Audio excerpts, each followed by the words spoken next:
میں یہ واقعہ ہزاروں دفعہ سنا چکا ہوں، ہر دفعہ ہی ایسے رونے بیٹھ جاتا ہوں کہ پھر میں وہاں نہیں کھڑا ہوتا، پھر میں وہاں ابوا پہنچ جاتا ہوں۔ میں دیکھتا ہوں 6 سال کی عمر میں میرے نبی کو اللہ نے یہاں اتنا بڑا امتحان دیا کہ جنگل میں ماں کو موت دے دی۔ 25 سال کی عمر میں ماں مر گئی، اچانک مر گئی، کوئی بیماری نہیں، کچھ نہیں، جس کو آج ہم ہارٹ اٹیک کہتے ہیں، ہارٹ فیلئر کہتے ہیں۔ اتنا آخری جملہ کہا، کل حی میت و کل جدید بال وقد ولدت طہرا۔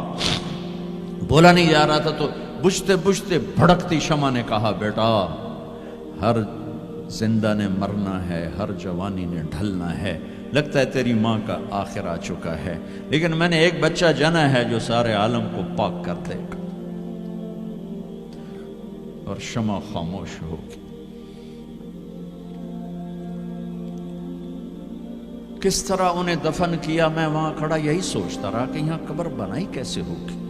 تو پتھر ہیں، کوئی لوگ گزرے ہوں گے یا پتھر جوڑ کے، جب ام ایمن نوکرانی ساتھ ہیں، وہ ان کو لے کر نیچے اتری، اونٹنی کے قریب پہنچی تو آپ نے ہاتھ چھڑایا اور پھر بھاگے، پہاڑی پہ چڑھ گئے۔ ام ایمن پیچھے گئیں تو وہ منظر تھا کہ شاید اس وقت عرش بھی رو رہا ہوگا کہ اللہ کے نبی نے ماں کی قبر کو چمٹایا ہوتا سینے کے ساتھ، قبر پہ ایسے گرے پڑے تھے۔ اور جب ام ایمن قریب آئیں تو وہ نوحہ کہہ رہے تھے کہ پتھر بھی پگھل رہے تھے کہ ماں جی آپ کو تو پتا تھا آپ کے سوا میرا کوئی نہ تھا، آپ مجھے چھوڑ کے کیوں چلی گئی، آپ مجھے چھوڑ کے کہاں چلی گئی۔ ام ایمن نے اٹھانا چاہا، انکار کر دے گا، میں نہیں جاتا، میں نہیں ماں کو چھوڑ کے جاتا۔ کھینچ کے لے گئیں، گھسٹتا ہوا بچہ پہاڑ سے اتارا۔ 2 دن روتے روتے مکے کا سفر ہے، پھر کھانا بھی بند ہو گیا، پینا بھی بند ہو گیا، سوائے زمزم کے چند گھونٹ پانی کے سارا دن نہ کھاتے تھے نہ پیتے تھے، اکیلے بیٹھے رہتے، نہ ماں نہ باپ نہ بھائی نہ بہن۔ اللہ 57 سال کے بعد ماں کی قبر پر پہنچے اور قبر کے سرہانے آ کر بیٹھے، گوڈے اوپر اٹھائے اور ہاتھ یہاں رکھے اور سر گوڈوں میں دے دیے، جیسے چھوٹے بچے رونے کی پوزیشن بناتے ہیں۔ یہ چھوٹی جگہ میں دکھا نہیں سکتا، اور پھر جو رونا شروع کیا، اتنا روئے کہ ساری داڑھی سارا سینہ آنسوں سے بھر گیا، جیسے کوئی معصوم بچہ، جیسے 6 سال کا محمد رو رہا صلی اللہ علیہ وسلم۔ اتنا روئے کہ وجود ہل گیا، اور پھر فرمایا کہ میں آگے نہیں جاؤں گا، میں رات یہیں رہوں گا۔ تم کیا جانو رشتے کیا ہوتے ہیں، تمہیں صرف پونڈ گننے آتے ہیں۔ تم سے مراد میں بھی اور سارے بھی، کہ ناراض نہ ہو جاؤ، ساری امت کا یہی حال۔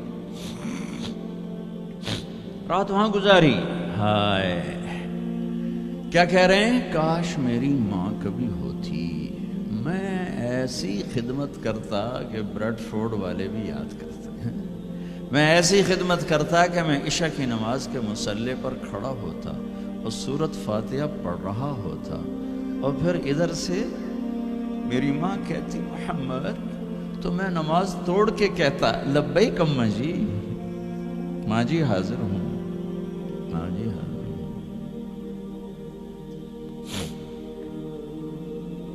مچھلی کھانا چھوٹا گناہ ہے، شراب بیچنا بڑا گناہ ہے، سود کھانا بڑا گناہ ہے، ڈرگ بیچنا بڑا گناہ ہے، چوری ڈاکے ظلم و ستم کیا امت نہیں کر رہی، بے گناہ قتل، جھوٹے الزام تہمتیں، کیا حشر کر دیا جنید جمشید کا۔ یہ اسلام ہے۔ اتنے نیک انسان، 17 سال سے اللہ کا نام لینے والا، اس پہ گستاخ کی تہمتیں، یہ امت کیا منہ دکھائے گی اللہ اس کے رسول کو، کہ جس نے منافقوں کو سینے سے لگایا، عبداللہ بن ابی جیسوں کے جنازے پڑھ دیں. کہاں چلے گئے, کہاں ڈوب کے. اتنا زوال, اتنی اندھیری رات ہے کہ امید ہی ختم ہو گئی کہ پتہ نہیں دن بھی چڑھے گا.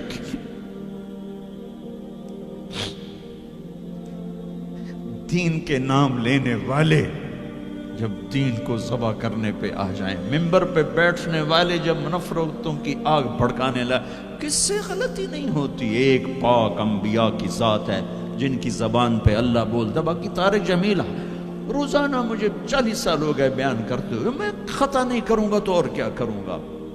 مجھ سے پوچھو تو صحیح, میں غلطی سے کہہ گئے, جان بوجھ کے کہہ گئے, ہو سکتا میں نے غلطی سے کہہ دیا. اللہ نے توبہ رکھی ہے, کفر کی توبہ.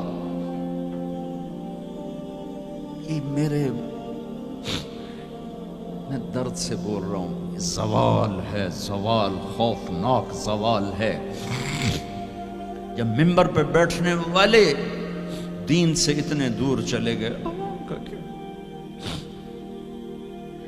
طلیحہ نے نبوت کا دعویٰ کیا اور لڑائی کی صحابہ سے. عکاشہ بن محسن جیسے بدری صحابی کو شہید کیا, اتنے بڑے مقام کے صحابی کو شہید کیا. اور حضرت عمر کے زمانے میں توبہ کرنے آیا, آپ نے گلے لگا لیا, توبہ تو سب کفر کے نبوت کے دعوے. میرا اللہ کہتا میں تو ہر بیان میں کہہ رہا ہوں کہ دھرتی گناہوں سے بھر کے ایک دفعہ کہو یا اللہ میری توبہ, تو اللہ کہتا جاؤ سب معاف کیا. یہ میں زوال بتاؤ. آج امت کتنی پستی میں چلی گئی ہے, کس قدر فرقہ واریت نے ایک اجتہا کی شکل اختیار کر لی ہے. ایک دوسرے کو سلام کرنے سے کہ کافر کافر کافر, کتے خنزیر. میرا نبی ایسے بولتا تھا. میں انسان ہوں, بول رہا ہوں, بولتا بولتا کوئی غلط جملہ بول سکتا. گستاخی کا جان بوجھ کے کرنے والا یقیناً دارہ اسلام سے عمل چھوڑنے سے آدمی کافر نہیں ہوتا. گستاخی کرنے سے, نماز چھوڑنے سے کافر نہیں ہوتا, گناہ گار ہے. نماز کی گستاخی کرنے سے وہ دارہ اسلام سے نکلتا ہے, لیکن اس کے لیے بھی توبہ کا دروازہ کھلا ہوا ہے. لیکن یہ کتنا تعصب ہے, نفرت ہے کہ ایک آدمی کی 17 سال کی پاک زندگی کو ایک غلطی پر کفر بنا دیا. یہ گراوٹ ہے, زوال ہے. ہمیں بندر خنزیر بنانے کے لیے فرقہ واریت ہی کافی تھی. اس کملی والے کو دعائیں دو جس نے حسن حسین کو ذبح بنا دیا. تمہارے لیے ہاتھ اٹھو, میری امت کے ساتھ کیا کرے گا, پوچھ کے ہو. اور وہاں سے جواب آتا ہے ساتھ دوں گا.